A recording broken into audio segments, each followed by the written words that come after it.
Minha gente, o que será que acontece? A pessoa vai, passa pelo processo das aulas para aprender a dirigir, consegue passar em todos os exames e depois, ao buscar o veículo para dirigir, para se locomover pela cidade, pegar a estrada, aquele medo, pavor, fobia de dirigir, o Dr. Iader Castro já está ao vivo aqui com a gente para explicar o que acontece com o cérebro humano. A gente conhece muitas pessoas com essa fobia ao dirigir. O que justifica tudo isso, Dr. Iader? Seja bem-vindo ao programa, bom tê-lo com a gente, até porque, abordando essa questão, eu conheço muita gente que não dirige por fobia. O que será que acontece, né? Boa tarde. Boa tarde, Jaque. Boa tarde, pessoal de casa. É sempre um prazer estar aqui com vocês.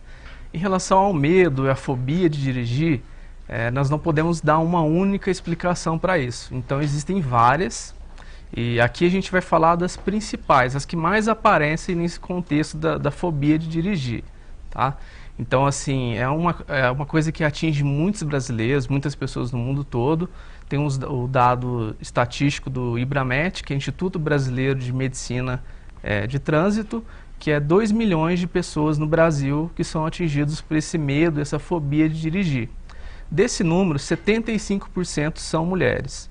Então as mulheres, elas são realmente mais atingidas por esse medo de dirigir e essa fobia, né? Primeiramente, acho que é interessante a gente diferenciar o que é o medo de dirigir e o que é a fobia. Então, o medo, ele é um sentimento comum do ser humano, todos nós temos medo de alguma coisa, né? Mas a gente consegue enfrentar aquela situação.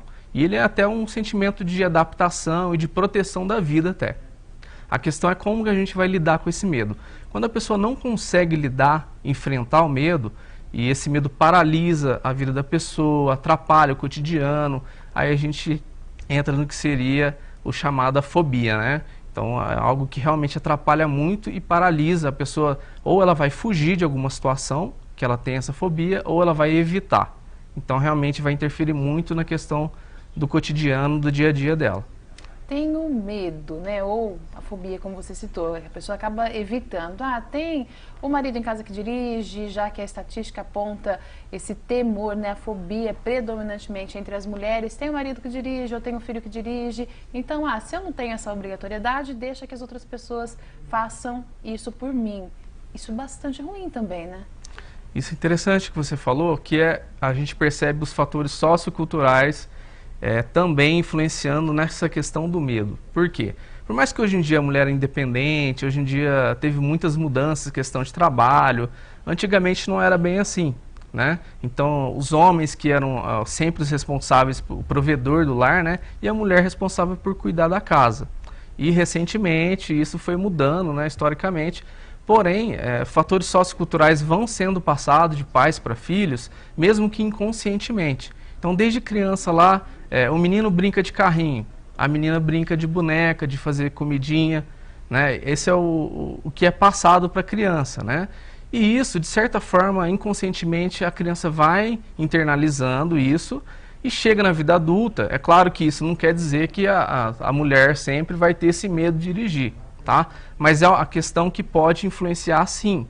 Então, vai chegar lá e a criança, a adulta já no caso, tem aquilo internalizado dentro dela. A figura masculina, que é a figura que realmente é responsável por dirigir, que é a pessoa mais apta para isso. A mulher não tem essa capacidade. De repente, ela nem se dá conta que ela tem esses pensamentos ali, né? Que a gente chama de crenças. Mas aquilo está influenciando no medo dela de dirigir, porque ela não se sente capaz. Então, essa é uma das causas que aparece com bastante frequência nessa questão da fobia de dirigir. E aí, o que fazer para reverter tudo isso, já que tem muitas pessoas que carregam essa crença, Dr. Iader? Para reverter, então assim, primeiro a gente precisa identificar o que está gerando esse medo. Como eu disse, existem várias coisas. Pode ter um motivo, por exemplo, que a pessoa realmente ela não aprendeu, ela não se dedicou para aprender a parte prática, né? Da questão de troca de marcha, questão de troca de faixa. E como ela não está dominando muito bem aquilo, realmente vai gerar uma insegurança. Mas isso não é só para dirigir, é para qualquer coisa que você for fazer. Se você não está dominando bem aquilo, você vai ficar inseguro. E isso pode ir aumentando e gerando um medo, né? Então, a primeira coisa é a gente identificar a causa que está realmente causando aquele medo. Ou aquela fobia, que já é o caso do medo mais intenso que paralisa, né? E no processo de psicoterapia, por exemplo, a gente trabalha muito bem essa questão. Então a gente vai identificar o que está causando esse medo e aí a gente vai usar várias técnicas para conseguir ir diminuindo a ansiedade, o medo dessa pessoa de dirigir, como a dessensibilização sistemática, por exemplo, que a gente vai aproximando a pessoa cada vez mais desse estímulo aversivo que gera esse medo. Então você não vai colocar diretamente a pessoa no carro, ó, dirige aí, pega a rodovia, não é bem assim. Então primeiro a gente vai por partes. Então hoje você vai ter pessoas que têm uma fobia muito intensa que não consegue nem segurar a chave do carro, que já dá taquicardia, a pessoa fica muito ansiosa. Então a gente vai por partes. Hoje você vai pegar a chave do carro, amanhã você vai apenas entrar dentro do carro, depois você vai ligar, no outro dia você vai fazer um trajeto curto.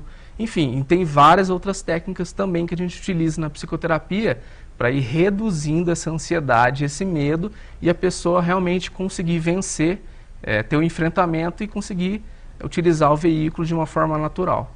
Doutor, eu conheço, e não é nenhuma nem duas pessoas, são várias senhoras que têm esse medo, essa fobia de dirigir, que precisa do auxílio do psicólogo, além de toda a orientação e paciência do instrutor da autoescola, por exemplo, porque compartilhavam comigo o fato que acontecia com elas. Por exemplo, antigamente os maridos tentavam orientar as mulheres na prática da direção e havia muitas críticas. Hoje em dia a gente sabe que isso não é o aconselhável, que as pessoas elas devem buscar pelo instrutor capacitado da autoescola, mas isso já traz uma sobrecarga, isso já traz um certo medo, um receio, né? Principalmente essas senhoras como você citou pra gente, que já carregam uma crença, que já são de gerações anteriores, né? Sim, se a gente vê, com certeza pelo menos alguém já conhece, já ouviu falar de alguém na família que já sofreu esse tipo de, como que eu posso dizer, de pressão da figura masculina, do marido, né, ou de quem quer que seja esse homem que estava ensinando a mulher a dirigir.